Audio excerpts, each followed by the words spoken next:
오늘 주신 하나님 말씀은 마태복음 3장 1절에서 10절입니다. 강효진 집사님께서 나오셔서 봉독해 주시겠습니다. 그때 세례 요한이 이르러 유대 광야에서 전파하여 말하되 회개하라 천국이 가까이 왔으니라 하였으니 그는 선지자 이사야를 통하여 말씀하신 자라 일렀으되 광야에 외치는 자의 소리가 있어 이르되 너희는 주의 길을 준비하라 그가 오실 길을 곧게 하라 하였느니라. 이 요한은 낙타털 옷을 입고 허리에 가죽띠를 띠고 음식은 메뚜기와 석청이었더라. 이때 예루살렘과 온 유대와 요단강 사방에서 다 그에게 나와 자신들의 죄를 자복하고 요단강에서 그에게 세례를 받더니 요한이 많은 바리새인들과 사두개인들이 세례 베푸는 대로 오는 것을 보고 이르되 독사의 자식들아 누가 너희를 가르쳐 임박한 진노를 피하라 하더냐. 그러므로 회개에 합당한 열매를 맺고 속으로 아브라함이 우리 조상이라고 생각하지 말라. 내가 너희에게 이르노니 하나님이 능히 이 돌들로 아브라함의 자손이 되게 하시리라. 이미 도끼가 나무 뿌리에 놓였으니 좋은 열매를 맺지 아니하는 나무마다 지켜 불에 던져지리라. 아멘. 오늘은 절기로 보면 주님의 성천을 기념하는 주일이요, 또 부활절 6번째 주일입니다. 이 성천에 관한 기사는 마가복음과 누가복음에 간단하게 한 두세 절 적혀 있고 사도행전 1장에 조금 자세하게 적혀 있습니다. 사도행전 1장 9절에서 10절의 말씀을 제가 11절까지 읽겠습니다. 이 말씀을 마치시고 그들이 보는 데 올려져 가시니 구름이 그를 가려 보이지 않게 하더라. 올라가실 때에 제자들이 자세히 하늘을 쳐다보고 있는데 흰 옷 입은 두 사람이 그들 곁에 서서 이르되 갈릴리 사람들아 어찌하여 서서 하늘을 쳐다보느냐. 너희 가운데서 하늘로 올려지신 이 예수는 하늘로 가심을 본 그대로 오시리라 하였느니라. 성천의 의미는 한마디로 얘기하면 본 그대로 다시 오실 것이다 하는데 의미가 있습니다. 오늘 마태복음을 통해서 예수님께서 세상에 오셔서 공적으로 나타난 그 시간을 위해서 먼저 온 엘리야라 하는 한 사람을 통해서 우리에게 들려주시는 말씀, 회개하라 천국이 가까이 왔다라는 그런 말씀으로 오늘 말씀을 받고자 합니다. 성천절 하면 우리가 청계산에 있을 때는 길 양쪽에 서서 풍선에다가 우리의 기도의 제목을 달고 그 풍선을 하늘로 이렇게 띄웠던 그러한 시절들도 있었습니다. 나중에 환경의 문제라든가 이런 것을 염려해서 우리가 그 행사를 중단하기도 했습니다. 그런데 오늘 이 마태복음을 우리가 읽으면서 아기 예수께 경배하러 온 첫째 사람이 이방인 동방박사다라고 한 것은 마태만 기록한 기사입니다. 이것은 마태의 상당히 의도적인 그러한 기록이었습니다. 이방인은 메시아가 오기를 기다리다가 생명을 걸고 그 먼 길을 찾아서 메시아를 찾아왔습니다. 정작 유대인들과 종교 지도자들은 무관심했고 예수님이 이 땅에 오심으로 구원의 빛이 세계 모든 민족에게로 환하게 열려지고 있다는 것이 마태의 해석이었습니다. 마태복음 2장 마지막 절과 오늘 우리가 읽었던 3장 1절 첫 절 사이에는 아마 한 28년에서 30년 정도의 갭이 있습니다. 왜냐하면 동방박사로부터 경배를 받은 아기 예수가 갑자기 세례 요한과 함께 승인이 되어서 우리 앞에 나타나신 것입니다. 오늘 그래서 마태복음 3장은 그 연결고리가 마태복음 1, 2장과 연결되는 것이 아니라 여러분 조금 앞을 넘겨보시면 구약의 마지막 장, 즉 말라기와 연결되고 있음을 발견할 수 있습니다. 구약의 마지막 책 말라기 4장 5절 6절 말씀을 보면 보라, 여호와의 크고 두려운 날이 이르기 전에 내가 선지자 엘리야를 너희에게 보내리니 그가 아버지의 마음을 자녀에게로 돌이키게 하고 자녀들의 마음을 그들의 아버지에게로 돌이키게 하리라. 돌이키지 아니하면 두렵건대 내가 와서 저주로 그 땅을 칠까 하노라 하시니라. 이게 구약의 마지막 말씀입니다. 그 다음에 연결되는 것이 바로 오늘 3장 1절부터 연결이 됩니다. 구약의 마지막 말씀은 장차 엘리야를 보내시겠다 하는 말씀으로 막을 내렸습니다. 하늘로 승천했던 선지자 엘리야가 육신의 몸으로 이 땅에 다시 오는 것인가? 누가복음 1장 17절에는 그가 또 엘리야의 심령과 능력으로 주 앞에 먼저 왔다라고 설명한 한 사람이 있었고, 엘리야의 심령을 가진 사람, 엘리야의 능력을 가진 사람이 올 것인데 그것이 바로 오늘 소개하는 세례자 요한이라는 것입니다. 예수님께서 여자가 낳은 자 중에서 이보다 더 큰 이가 없다고 칭찬했던 그 사람, 예수님이 메시아로 역사 무대에 등장하는 길을 준비해 놓고 짤막한 젊은 인생을 살고 간 사람, 하나님의 아들이 이 땅에 오셨으나 아무도 관심과 주의를 기울여주지 아니할 그때에 광야에서 외쳤던 메시아가 곧 오신다, 그 길을 곧게 하라, 준비하라고 외쳤던 그 사람, 세례자 요한입니다. 이 땅에서 가장 가치 있는 일에 쓰임을 받고 당당히 죽을 수 있었던 사람, 우리에게 인생이 얼마나 오래 사느냐 하는 것이 얼마나 보람된 일에 쓰임을 받느냐 하는 것보다 더 중요한 것인가? 내 재산 다 바쳐서 1년만 더 살게 해 주십시오 하는 것이 정말 우리에게 가치 있는 일인가? 다시 한번 생각해 봅니다. 물론 그 젊은 시절에 애매하게 옥에서 예수님의 한 번의 신방도 받지 못하고 그 목숨을 아까이 날렸을 때 쟁반 위에 참 조롱을 받는 그러한 신세로 끝을 내었을 때 주위 사람들이 어떻게 생각했을지 모르지만 하나님과 그 종 세례자 요한은 알고 계셨습니다. 짧지만 너의 할 일을 잘 감당했구나, 내 사랑하는 종아. 순교의 이슬로 사라졌지만 돌이켜보면 우리가 그런 값진 인생을 살 수 있을까? 아니 그 100분의 1의 삶을 살아낼 수 있을까? 하는 그러한 생각을, 묵상을 하게 되는 대목입니다. 우리가 예전만 하더라도 유명 인사다 하면 정치가나 또는 재력가들을 의미했습니다. 그러나 작금에 와서 유명 인사, 즉 스타는 더 이상 어떤 정치 권력가나 돈 많은 재벌을 가리키는 것에 국한되어 있지 않습니다. 우리는 유명 인사를 스타라고 하죠. 스타라고 할 때 워낙 정치에 대한 혐오의 경향이 심해졌고, 또 실제 보아도 정말 제대로 이 나라의 지도자라고 할 만한 지도자를 정말 찾기 힘들어서 대통령 선거를 하는데 최선은 아니라도 최차선이라도 뽑아야 되겠다 하는데 요즘은 최악이 아니라 차악이라도 뽑아주자 하는 그러한 것이 대통령 선거의 슬로건이 됐다는 것은 얼마나 이 나라에 하나님을 순종하고 하나님을 두려워하고 백성을 두려워하는 사람이 드문 것인가? 왜 이런 지도자들을 우리는 키우지 못했던가? 하는 그러한 부끄러움, 한탄을 하게 됩니다. 그러나 우리에게는 또 스타들이 많이 있습니다. 연예인들이나 운동선수들, 그리고 유명한 작가나 영화 배우, 방송인들 많이 있습니다.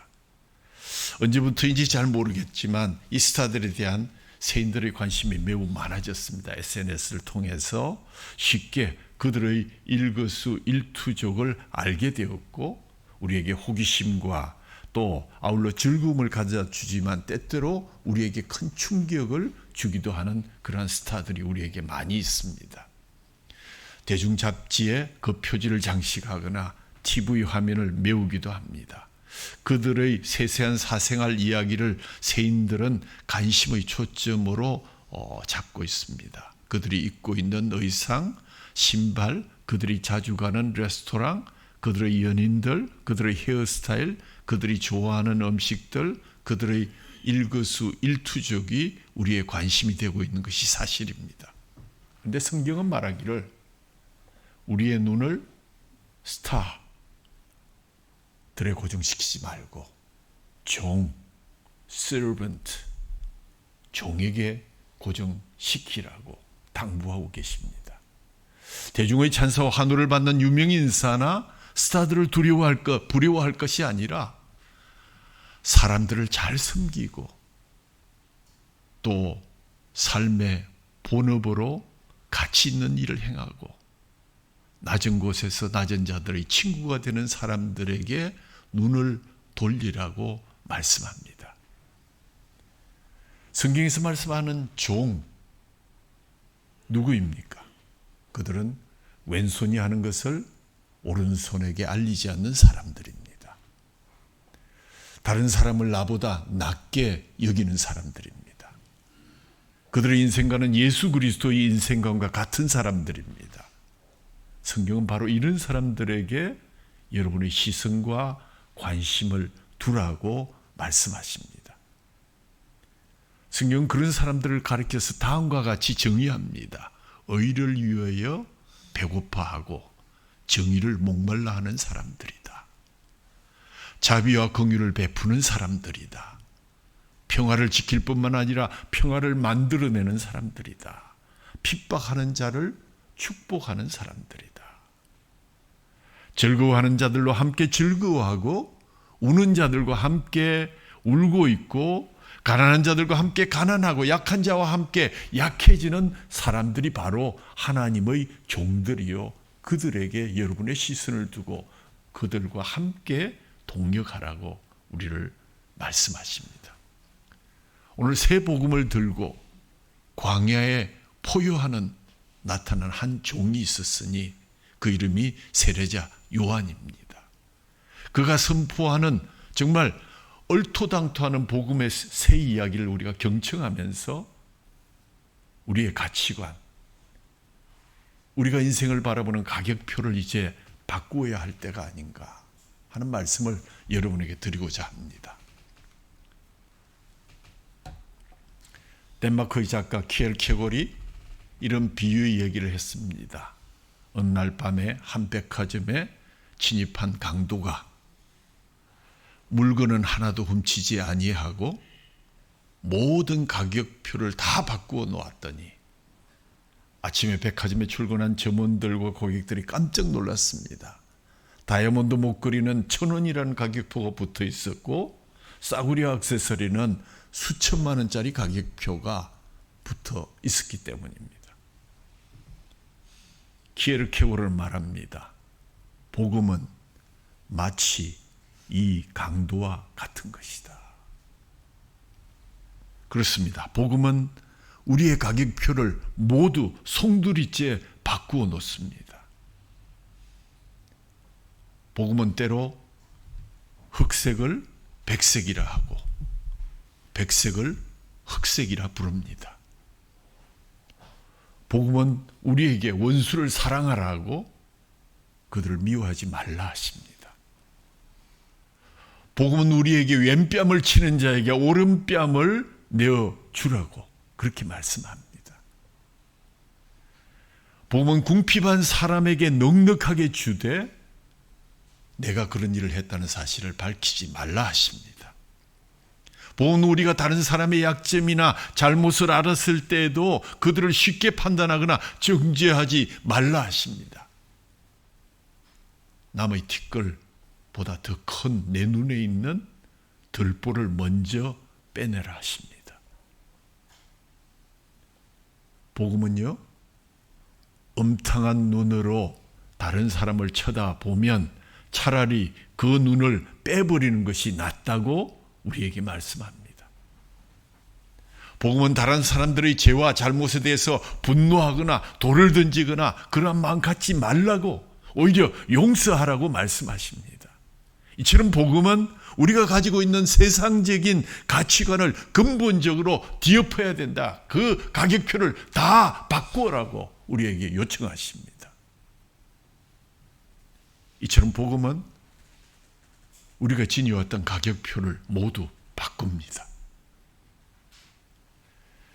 이 뒤집어진 가격표에 대해서 전혀 마음이 상하지 않고 기분이 나쁘지 않은 사람은 복음과 DNA가 비슷한 사람들, 복 있는 사람들입니다. 진정으로 하늘 백성이 될 수 있는 행복한 사람입니다. 그는 하늘의 하나님이 정해주신 가격표에 만족하고 아멘으로 화답하는 사람입니다. 이것이 바로 오늘 주인공 세례자 요한이 부르짖었던 혁명적인 복음에 대한 내용의 요약입니다. 요한은 외칩니다. 만일 이스라엘이 그렇게 오래 기다려왔던 메시아를 당신들이 영접하기를 원한다면 당신들은 먼저 하늘의 가격표에 어그리해야 된다. 그리고 무엇보다 회개하여야 한다. 새로운 가치를 받아들여야 한다. 그것이 외친 세례 요한의 주님의 종의 음성, 광야에서 들려오는 음성이었습니다. 많은 사람들이 미친놈이라 그랬겠죠? 저런 놈 무시해도 좋다 그랬겠죠? 우리들이 하나님을 위해서 드리는 일들에 대해서 스스로 감동받고 은근히 자랑하고 나 참 그래도 괜찮다라고 자기를 칭찬하는 일에 익숙해져 있습니다. 사실 우리 마음속으로 그렇지 않은 줄 알면서도 우리는 스스로 매우 우리를 자랑하고 또 장하다고 그렇게 포장하려고 애쓰기에 얼마나 많은 노력을 하고 있는지요. 우리 자신들의 영향력, 우리의 자랑스러운 학력들, 경력들, 재산, 미모, 친구, 가족 선전하기에 얼마나 바빠왔는지요. 그러나 서글프게도 세례 요한이 바꾸어 놓은 가격표에는 이런 것들 모두가 환상에 불과하고 거짓말에 불과한 것입니다. 우리가 얼마나 위대하고 아름답고 성공적이고 영향력이 있는가를 세상에 보여주려고 그들을 감동시키는 것이 우리가 해야 될 우선순위가 아니라는 것입니다. 우리가 해야 할 일이 있다면 먼저 회개하고 그리스도를 높이는 일이다. 종의 형태를 입으시고 스스로를 낮추시며 죽기까지 순종하셔서 우리를 살리러 오신 예수 그리스도를 바라보아야 된다. 종이신 그리스도를 높인다는 말이 무엇일까요? 그분처럼 살아야 한다는 것을 의미하지 않습니까? 세례자 요한이 이 의미에 대해서 이렇게 얘기합니다.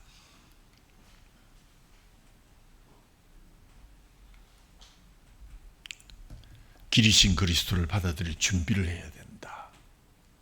그분이 오실 수 있도록 길을 준비하고 구부러진 길을 곱게 만들어야 된다. 그러기 위해서 당신의 삶의 스타일을 송두리째 바꾸어야 한다.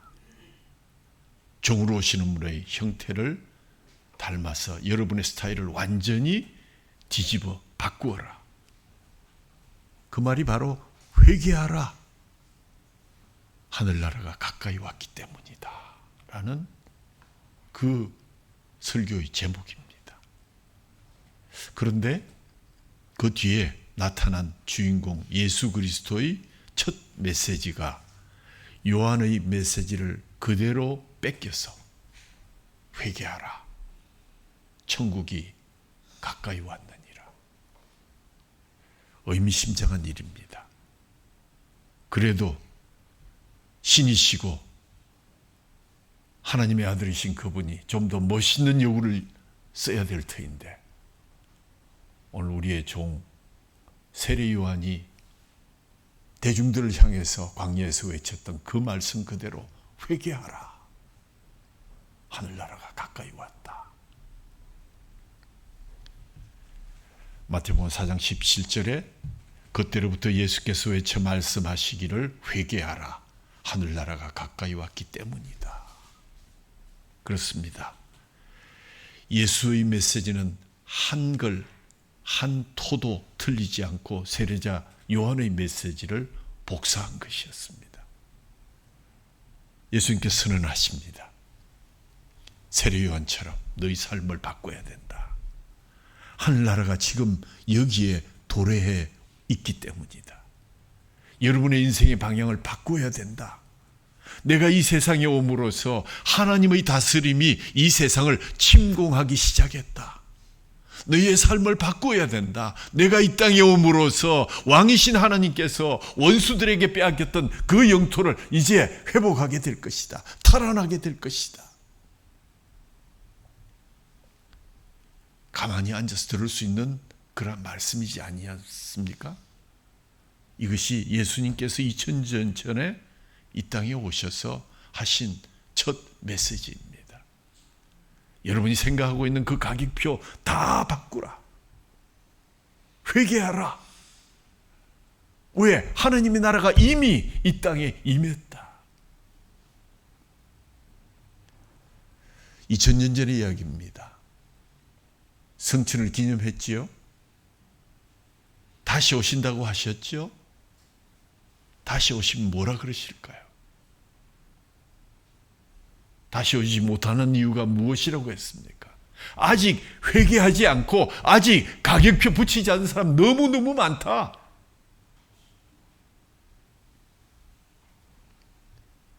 만일 우리가 이런 말씀을 하고 계신 예수님께 귀를 기울이지 않는다면 이것은 여러분이 예수님을 길들이고 있다는 금방진 여러분의 행동을 의미합니다. 여러분이 예수님을 여러분 편의대로 조작하거나 통제하고 있다는 것을 의미합니다. 여러분의 생각에 맞추어서, 여러분의 입맛에 맞추어서 여러분에게 기분 좋은 말씀만 듣고자 한다면 그것이 기독교이며 그것이 우리 주님의 역사일 수 있겠습니까? 여러분이 다스리면 되지. 여러분 마음대로 살면 되지. 여러분이 이 세상을 만드셨습니까? 여러분이 이 세상의 종말을 알고 계십니까? 주님이 다시 오셔도 여러분은 정말 그 속에서 내가 주인이라고 말할 수 있겠습니까?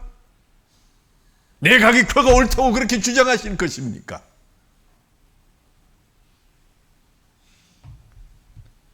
만일 여러분이 아직도 내 가격표를 고수하고 그대로 사용하고 있다면 너희는 하나님의 다스림으로부터 독립하려는 이 세상의 값싼 철학의 슬로건이나 선전 문구에 속아서 그들의 노예가 되고 있는 것이라고 하나님 말씀하십니다.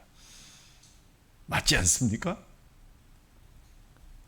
예수님께서는 오늘날도 우리를 향해서 회개하라. 참 교회에서 가장 듣기 싫은 말씀 중에 회개하라. 헌금해라. 회개치 않으면, 다시 말해서 옛길에서 완전히 돌아서지 않으면, 내가 생각하는 내 가격표를 바꾸지 않으면 우리의 미래가 없는 것을 세례 요한도 알았고 예수님도 하셨습니다. 나를 따르라. 예수님께서 우리에게 말씀하십니다. 이보다 더 어떻게 단순하게 말할 수 있겠습니까? 그분의 부르심이 복잡합니까? 그렇지 않습니다. 그분을 따르기만 하면 됩니다. 이 말씀이야말로 복잡한 신학을 가로지르는 장엄한 선언입니다. 나를 따르라. Follow me. 이 말씀은 모든 교단적인 차이점들, 신학 간의 차이점들을 극복하는 말씀입니다. 나를 따르면 되는 것이다. 이 말씀 오늘도 우리에게 주시는 말씀인 줄로 믿고 아멘으로 화답하는 저와 여러분 되기를 바랍니다. 예수님의 부르심에 대답하는 유일한 길은 먼저 우리의 입으로 시인하고 즉시 우리의 발로 행하는 것입니다. 입만 시인하고 발로 행하지 않으면 그것은 부르심에 합당한 우리의 응답이 될 수 없습니다. 예 해놓고 한 발 디디기가 왜 그리 힘든지요. 발로 그분의 부르심에 응답하셔야 됩니다. 한 걸음을 옮기셔야 됩니다. 그렇습니다. 여러분들은 둘 중에 하나를 선택해야 합니다. 지난 금요 기도에 잠시 누가복음 9장으로 말씀으로 나를 따르라는 말씀을 우리가 상고한 적이 있습니다. 그리스도인이라는 말은 말 그대로 예수를 믿고 따르는 사람입니다. 예수를 따른다는 말 부르실 때 아멘 하고 발을 옮기는 행위입니다. 곧바로 응답하는 것입니다. 사실 따른다는 말은 복음서에 무려 70번 이상이나 나오는 중요한 단어입니다. 누가복음 9장에 보면 예수님께서 가시는 길을 세 사람이 함께 따르고 있었습니다. 첫 번째 사람, 내가 먼저 끝까지 주님을 따르겠습니다 고백했더니 열정도 있고 용기 있는 이 사람에게 예수님 뭐라 하셨습니까? 여우도 굴이 있고 새들도 보금자리가 있지만 인자는 누울 곳도 없다. 머리 둘 곳도 없다. 월세방 하나도 없다. 그런 말입니다. 그래도 따라오겠느냐? 말씀하십니다. 두 번째 사람, 예수께서 불렀습니다. 너 나를 따르라. 지명하여 부르셨습니다. 얼마나 귀한 일입니까? 근데 이 사람 뭐라 그랬습니까? 아버지를 장사 지낸 다음에 따르겠습니다. 이때 예수님 하신 말씀, 죽은 자는 죽은 자들에게 장사 지내게 하고 너는 나를 따르라. 그렇게 말씀하셨습니다. 또 한 사람, 자기가 예수를 따르기는 하겠는데 집에 가서 가족들께 인사라도 하고 와야 안 되겠습니까? 그때 예수님 뭐라 하셨죠?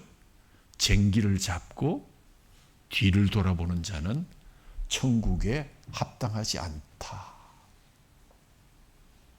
왜 예수님께서 이 예수님을 따르려는 또 따르라고 지명했던 사람들에게 이렇게 격려하지 못하고 응원하지 못하고 오히려 그들의 길을 꺾는 말씀으로 대답하셨을까? 예수께서 가시는 길이 고난의 길이고 죽음의 길이라는 것을 물론 알려드리고 싶어서 그럴 것입니다. 예수님께서 이런 말씀하신 이유는 자기가 가는 길에 함께 한다는 것이 얼마나 힘든지를 알려주면서 우리들 역시 수년 또는 수십 년 예수를 믿는다고 하면서 때로 핑계대고 다음에 때로 뒤를 돌아보고 때로 주저하면서 계산하면서 온몸 던지기를 두려워하고 있지 않습니까?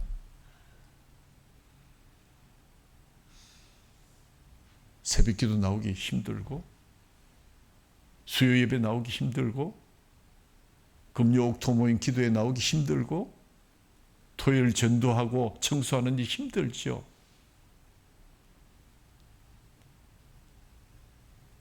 그러나 내가 곧 길이요 진리요 생명이라 하신 예수님을 따라가는 것 쉽지 않지만 믿음의 경륜이 쌓여졌다고 저절로 작동될 수 있는 우리의 습관이 아니지만 언제나 우리에게 도전이지만 일어나 예수를 따라서 혁명적인 가치의 체계가 통용되는 하나님 나라에 들어가려면 들어가든지 아니면 포기하든지 선택하라는 말씀이 오늘 예수님의 말씀이요 세례 요한의 말씀입니다. 두 다리 적당하게 걸쳐서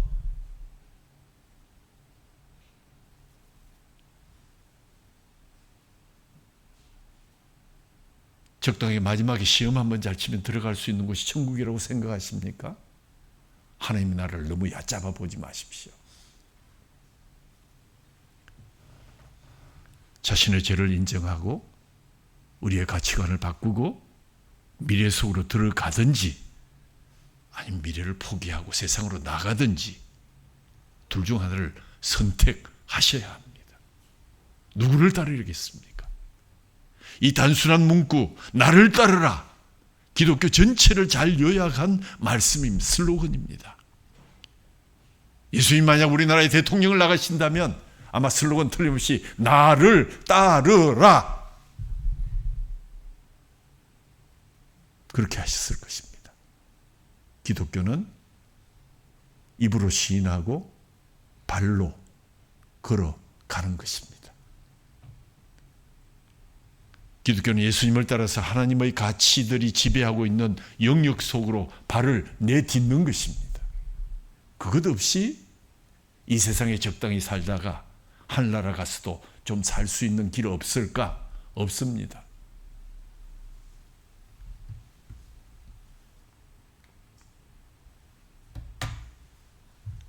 주님을 따르기 위해서 우리가 해야 되는 것, 오늘 한 조건으로 말씀하셨는데 회개하라. 먼저 우리의 가치들을 예수님의 가치에 맞추고 그 가치에 맞지 않는 것이 있다면 내가 수정하고 포기하고 용서받고 새로운 걸음을 내걸을 수 있는 회개가 가장 우선되는 조건입니다. 신약 성경 가운데 가장 비극적인 그러한 성경 구절을 찾으라 한다면 물론 예수님이 돌아가시는 순간도 비극적이긴 합니다마는 요한복음 6장 65절 66절을 보면 또 이르시되 그러므로 전에 너희에게 말하기를 내 아버지께서 오게 하여 주지 아니하시면 누구든지 내게 올 수 없다 하였노라 하시니라. 66절 말씀. 그때부터 그의 제자 중에서 많은 사람들이 떠나가고 다시 그와 함께 다니지 아니하더라. 이 일 후에 예수의 제자들 중 많은 사람들이 뒤로 물러가 더 이상 그와 함께 다니지 않더라. 예수님 뭐라 그랬습니까? 우리 아버지께서 오게 하여 주지 않으면 너희들 나와 함께 할 수 없어. 그 말이 그렇게 비위가 틀리는 말입니까? 그 말이 그렇게 여러분의 어떤 자존심을 상하게 하는 말씀입니까? 그런데 많은 제자들이, 많은 따르는 무리들이 이 말 듣고 그 뒤에 떠나서 예수님하고 나타나신 적이 없다는 것입니다.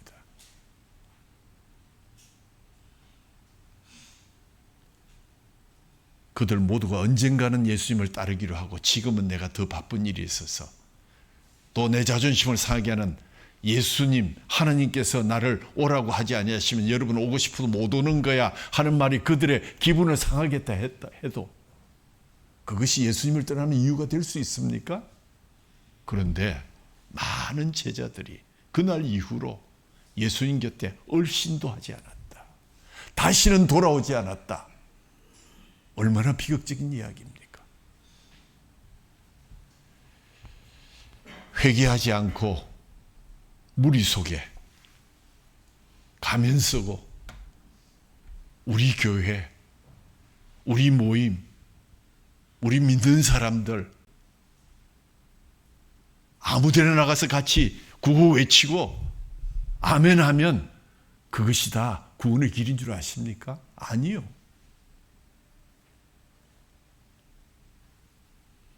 사태가 좋지 않게 전개되고 병이 걸리고 실직하게 되고 어려운 일 당하면 더욱 그들이 지녔던 가치들이 예수님의 가치와 정반대되는 것이다. 나는 더 이상 못 있겠다고 돌아간 사람들 다시 돌아오지 아니하였더라는 이 요한복음 말씀 꼭 기억하셔야 됩니다. 왜요? 회개하지 않았기 때문에. 회개의 열매를 맺지 못했기 때문에.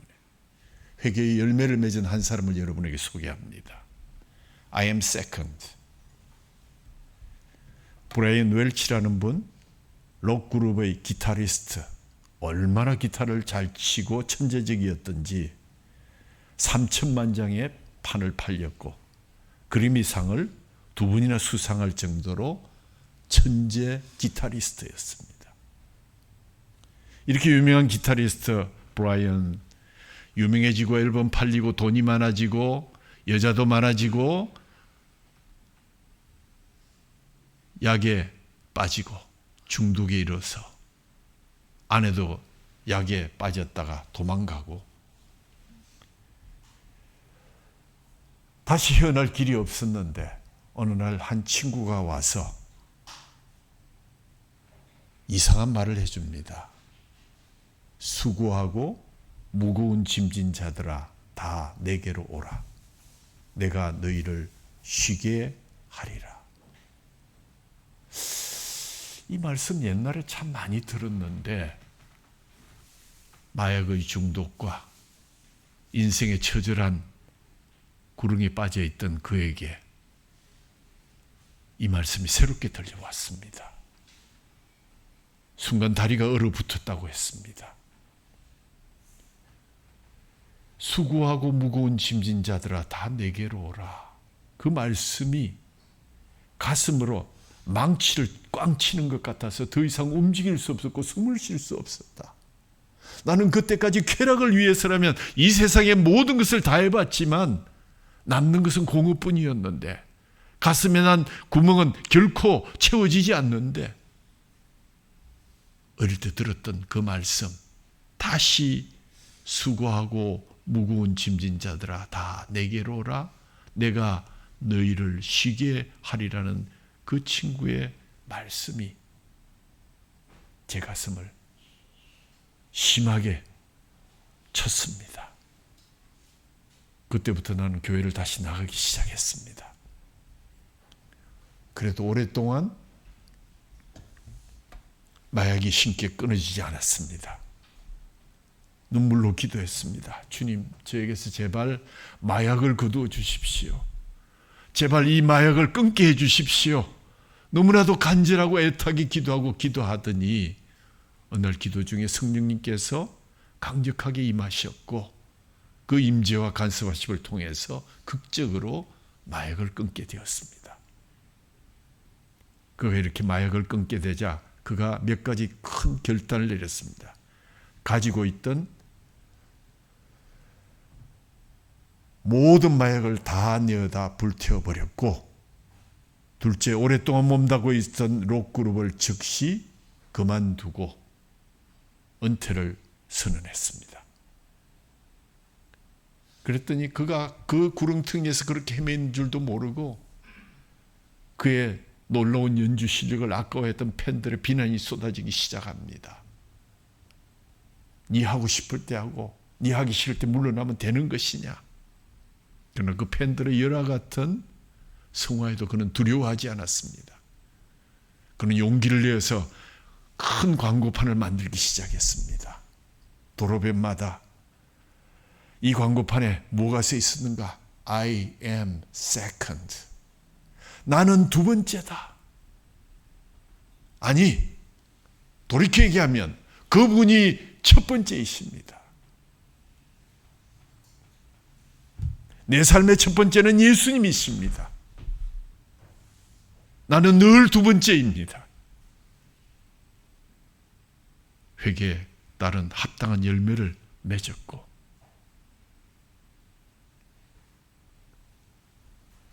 두 번째를 살아가는 것은 구호가 아니라 이것은 내 삶의 패턴이 되었습니다.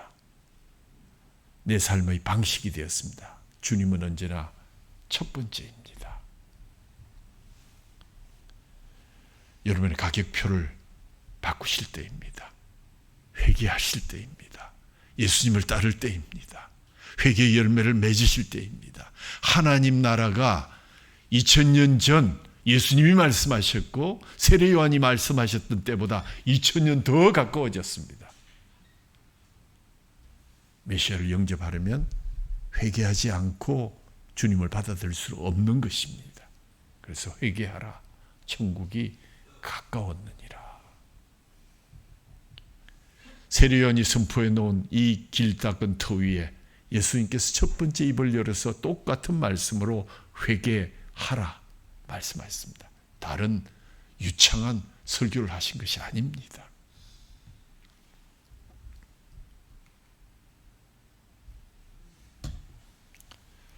세례 요한은 예수님 말씀을 마음껏 이 땅에 선포할 수 있도록 말씀을 준비한 선지자였고 억울한 죽음이었지만 주의 길을 막는 불의한 세력들과 맞서 싸우다가 목이 잘려서 희롱의 쟁반에 올려졌고 죽음으로 그 길을 준비했습니다. 자기 사역의 중요함을 알았고 세상에 조금만 인정받으면 걸핏하여 내가 세컨이 아니라 퍼스트가 되려 하는 우리의 그 욕심을 그는 잠재우고 자기 사역의 월권도 모자람도 없었던 삶을 살았습니다. 많은 사람들이 와서 세례를 받고 야 대단하다 할 때 너는 누구냐 물었을 때 그는 대답하기를 나는 그리스도가 아니다. 나는 첫 번째가 아니다. 그분이 흥해져야 하고 나는 쇠해야 된다. 나는 그분의 신을 들기도 감당하지 못한다. 나는 강야에 외치는 자의 소리일 뿐이다. 나는 그저 여기서 외치다가 사라질 뿐이다. 세례 요한의 죽음은 소명자들이 어떻게 살다가 어떻게 죽는가를 보여준 또 다른 길을 준비한 사역이 되었습니다. 세례 요한의 순교는 예수 그리스도의 십자가의 죽음을 준비하는 죽음이었습니다. 이 땅에 잘 사는 것이 인생의 전부가 아니라 의미 있게 죽는 것, 보람 있게 살다 멋있게 죽는 것, 진리 따라 살다가 진리와 함께 죽는 것, 세례 요한은 죽어서도 우리에게 외칩니다. 여러분의 죽음이 복되게 하십시오. 회개하시고 그분의 길을 곧게 하는, 그분의 길을 선전하는 죽음을 택하십시오. 세례 요한이 선포한 메시지 회개하라. 그리고 세례 받으십시오. 세 번째, 그리하면 천국이 임하게 될 것입니다. 세례 요한이 말한 회개란 단어는 결국 신약과 오늘 봤지만 이 구약과 신약을 연결하는 고리가 되었습니다. 지옥과 천국을 연결하는 다리가 되었습니다. 저주의 구약과 신약의 축복을 연결하는 회개하라. 듣기 싫은 말이지만 더 이상의 화려한 미사 요구가 없고 정돈된 논리도 없습니다. 오늘 세례 요한이, 오늘 예수님께서 우리에게 들려줄 말씀, 회개하라. 천국이 가까이 왔다. 하나님 나라라는 표현이 공간복음에 121회나 기록되어 있는데 마태는 주로 천국이란 말을 사용했습니다. 하나님의 나라, 하나님의 나라는 하나님이 통치하시는 나라, 하나님이 다스림이 내 안에 온전히 들어오게 하는 사역, 그것이 하나님의 나라다. 하나님 내 삶에 오셔서 나를 다스려 주십시오. 내 인생의 주인은 당신입니다. 나는 세컨드입니다. 주님 통치하여 주시기 바랍니다. 하나님이 여기 있고 저기 있는 것이 아니라 하나님 나라가 너희 안에 있느니라 할 때 그 안이란 말은 영어로 해석할 때 in이 아니라 among you, 여러분 가운데 있는 것이다. 예수님이 그 중심에 계시고 제자들이 예수님의 통치를 인정하고 받아들이고 그분의 다스림을 인정하고 순복하는 그 자리, 그 제자 공동체, 그 교회 안에, 그 심령 속에 하나님 나라가 임한다는 뜻입니다. 복음은 먼저 우리의 가격표를 바꿔주도록 요청합니다. 뒤집어진 가격표에 전혀 마음이 상하거나 기분이 나쁘지 않고 아멘으로 화답하며 그를 한 걸음 한 걸음 따라가는 것입니다. 예수님을 따르는 길이 곧 구원의 길이요 진리의 길이요 생명의 길임은 예수님이 스스로 우리에게 말씀해 주셨습니다.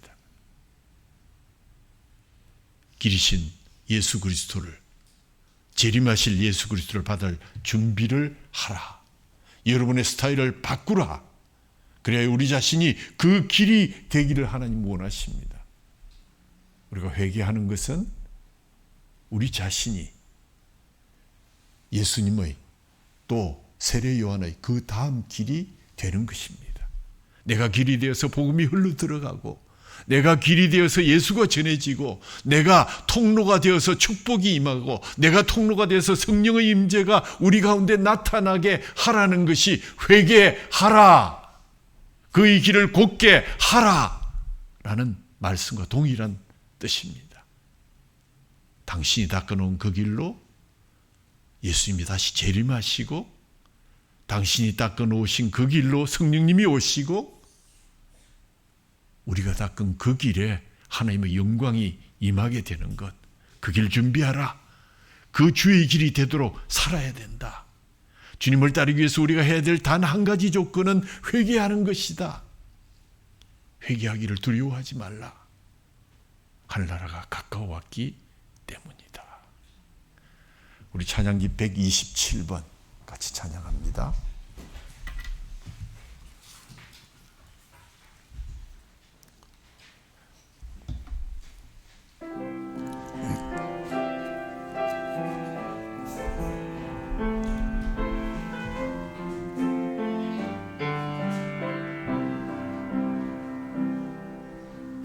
주님 다시 오실 때까지 나는 이 길을 가리라. 좁은 문 좁은 길 나의 십자가 지고 나의 가는 이 길 끝에서 나는 주님을 보리라. 영광의 내 주님 나를 맞아 주시리. 주님 다시 오실 때까지 나는 일어나 달려가리라. 주의 영광 온 땅 덮을 때 나는 일어나 노래하리. 내 사모하는 주님 온 세상 구주시라. 내 사모하는 주님 영광의 왕이시라. 하나님 아버지, 나를 따르라 하신 주님의 말씀, 회개하라는 주님의 말씀, 뒤집어진 가격표를 아멘으로 받고 재림을 기다리는 우리가 다시 옛 가격표를 바꾸는 그러한 행위에 가담하지 아니하고 늘 회개하며 응답하며 하늘나라가 훨씬 더 2000년 그때 이 말씀하실 때보다 2000년이나 가까워졌음을 기억하고 주님 다시 세상 떠나가는 일 없도록 주님 사랑하는 성도들을 붙드시고 회개하고 주님 따르며 주님의 가격표를 기뻐하는 백성들 다 되게 하여 주옵소서. 오늘도 우리에게 주님 약속하신 주님의 살과 피를 주시는 귀한 예식을 허락해 주셨습니다. 칼빈이 매 주일마다 이 예식을 거행해야 되는 것을 내가 하지 못했음을 후회한다고 유언으로 남겼고, 또 많은 사람들이 초대교회처럼 모일 때마다 주의 날에 떡을 떼고 주님의 잔을 받았던 기억 본받아서 우리에게 이 귀한 예식을 매 주일마다 행할 수 있게 해주심을 감사드리오며, 하나님 정말 주님의 그 살과 피로 우리가 다시 한번 주님을 따르고 회개하고 천국이 가까웠음을 선포하는 또 다른 새 길이 되는 역사를 허락하여 주옵소서. 우리 주 예수 그리스도의 이름으로 감사하며 기도하옵나이다. 아멘.